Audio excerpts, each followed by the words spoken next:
Okay, we have a dead tie. You got to break it. Aaron Rodgers for pick 13 straight up, or Derek Carr for $37 million a year. That's all the information you get. You got to pick one. What are you doing? Well, I asked Jets Twitter that same question. Our fan base is completely split. It was actually an exact 50.0 to 50.0 tie a second before I screenshotted this. Then somebody clicked Carr to nudge him slightly in the lead. Now, maybe you don't think it would cost pick 13. Maybe you think it would cost more. Maybe that's not a good salary prediction for Derek Carr.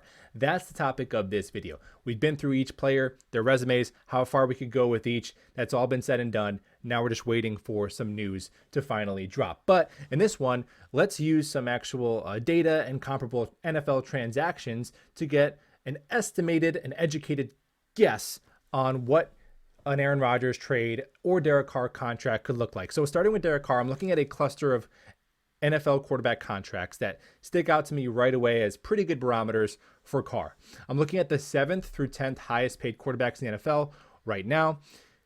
Dak Prescott, Matthew Stafford, Kirk Cousins, Jared Goff. However you would rank Derek Carr within that tier, I think those are his peers. We could all agree that's where he's hanging out. That's where he's living. Now, Jared Goff, $33 million with his contract that's still from the Rams. Kirk Cousins just re-upped 2 years, $66 million, so his salary is $35 million. And then Stafford and Dak are both commanding $40 million a year. Dak got the bag a couple years ago, and Stafford just got his new contract after winning the Super Bowl. Now, we know that recency also gets you paid. The next guy to get paid gets a higher contract than his peers. So I'm assuming that Carr would probably get more than Jared Goff, whose contract is a little bit older, and even Kirk Cousins. Kirk Cousins is older than Derek Carr, and he got that $35 million figure. And Kirk Cousins and Derek Carr, you hear that comp a lot, that they're a very similar level of quarterback.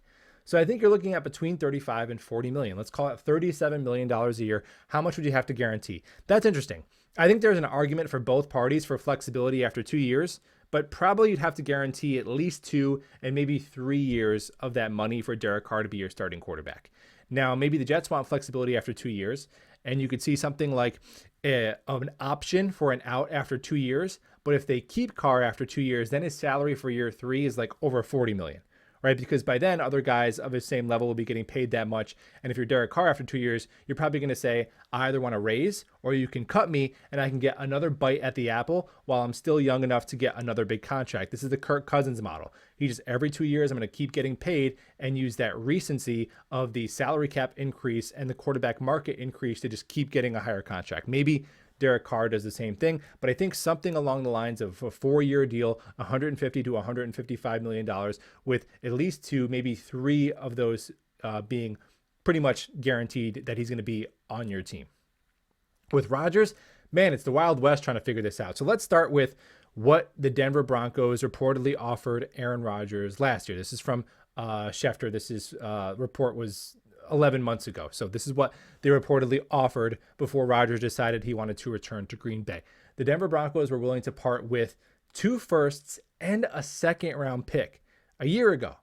Damn. However, it's not a year ago. A couple things are different now. Number one, Aaron Rodgers had previously was willing to go to a couple different teams. Now maybe it's just, if it's just the Jets, then Joe Douglas doesn't have to bid against himself. We don't know how many teams Aaron Rodgers would actually be willing to play for if he is going to be traded. That definitely affects the market if there's a bidding war.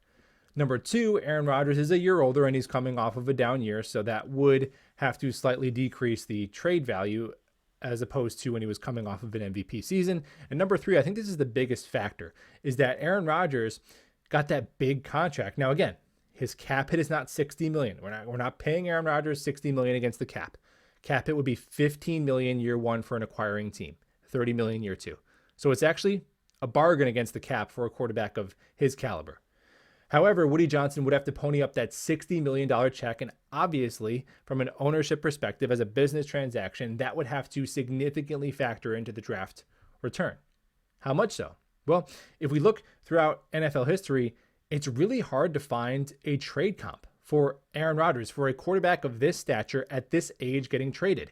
You know when the last one was? Brett Favre. You can't use the Deshaun Watson or Russell Wilson or Matt Stafford trades. Those guys were too young. And with Stafford, they were unloading the golf contracts. There's all kinds of gray area there.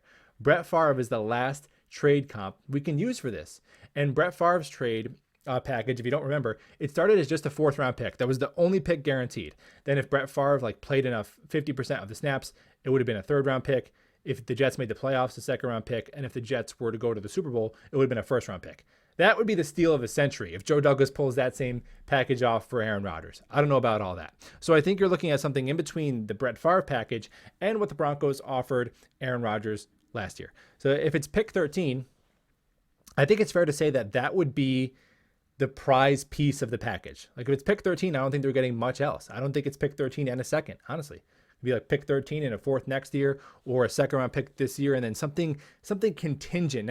I feel like both parties, to protect themselves, you probably want something contingent in there. If you're the Jets, you don't want to get left after 1 year and end up giving a 1st and 2nd round pick for a guy who plays 1 year. That would be kind of crazy. And if he didn't win the Super Bowl, that would be kind of a bummer.